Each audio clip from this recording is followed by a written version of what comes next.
মধ্যপ্রাচ্যের উত্তেজনার মধ্যে এআই ব্যবহার করে ক্ষেপণাস্ত্র হামলার ভুয়া ভিডিও প্রচারের অভিযোগে সংযুক্ত আরব আমিরাতে এক বাংলাদেশি সহ ১০ বিদেশি নাগরিককে গ্রেপ্তার করা হয়েছে। সামাজিক অস্থিরতা ও ভীতি সৃষ্টির দায়ে আমিরাত সরকার তাদের বিরুদ্ধে জিরো টলারেন্স নীতি গ্রহণ করেছে। এই ঘটনার পর দেশটির কর্তৃপক্ষ ডিজিটাল প্ল্যাটফর্মে যাচাইহীন তথ্য শেয়ার করা থেকে বিরত থাকতে এবং কঠোর সাইবার আইন মেনে চলার আহ্বান জানিয়েছে। মধ্যপ্রাচ্যের অস্থির পরিস্থিতির সুযোগ নিয়ে সামাজিক যোগাযোগ মাধ্যমে বিভ্রান্তি ছড়ানোর দায়ে কঠোর ব্যবস্থা নিয়েছে সংযুক্ত আরব আমিরাত।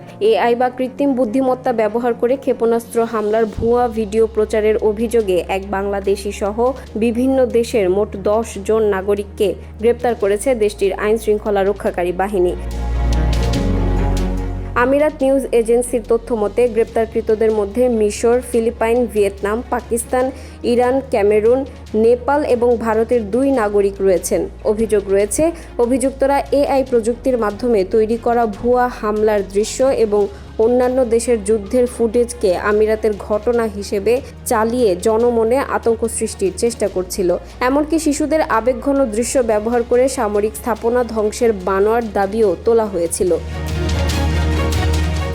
দেশের জাতীয় নিরাপত্তা ও সামাজিক স্থিতিশীলতা রক্ষায় আমিরাত সরকার এই ধরনের সাইবার অপরাধের বিরুদ্ধে জিরো টলারেন্স নীতি গ্রহণ করেছে।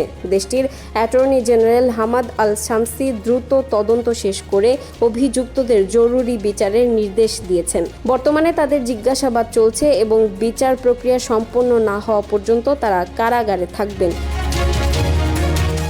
দেশটির প্রশাসন স্পষ্ট করেছে, সাইবার মাধ্যমে এ ধরনের অসংবেদনশীল ও ভুয়া তথ্য শেয়ার করা একটি গুরুতর দণ্ডনীয় অপরাধ। একই সঙ্গে প্রবাসী সহ সকল নাগরিককে যে কোনো তথ্য শেয়ারের আগে সতর্ক হওয়ার আহ্বান জানিয়েছে আমিরাত কর্তৃপক্ষ।